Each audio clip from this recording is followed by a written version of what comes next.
Stojím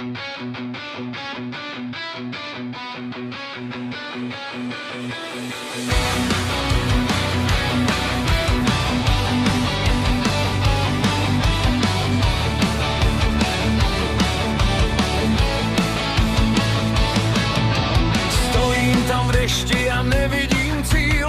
Mám pocit, že osud mi ubral pár sil. Světla jsou zhasnutá, ticho mě pálí a dny jsou jak stíny, co někam se vzdálí. Srdce mi tluče, i když je v něm mráz. Slyším ten šepot, je v každém z nás. Není to konec, jen těžká je cesta. Dneska jsem v poutech, zítra pán města.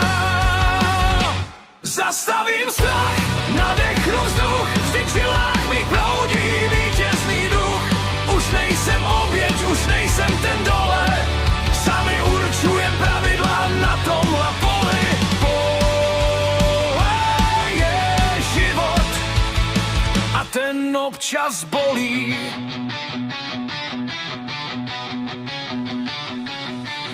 Jsme bojovníci, co v prachu se zvedli, šli jsme tou tmou, i když jsme zbledli. Nezlomíš nás, i když hřmí nad hlavou, plujeme dál svou vlastní plavbou. Každá ta jizva je medaile ctich, příběh o tom, jak jsme přežili dny. Zastavím strach, nadechnu vzduch, vždy v žilách mi proudí vítězný duch.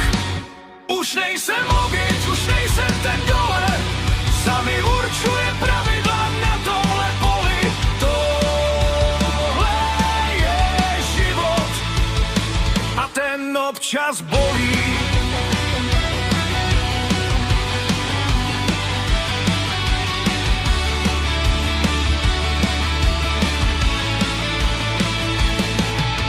Zklamání bolí, ale učí tě žít, naučí tě vědět, co opravdu chtít. Není to v tom, že nepadáš k zemi, avšak vstát, i když jsi roztříštěný. Není to konec, jen těžká je cesta, dneska jsem v poutech, zítra pán města. Už nejsem oběť, už nejsem ten dole, sami určujem pravidla na tomhle poli. To je život a ten občas bolí.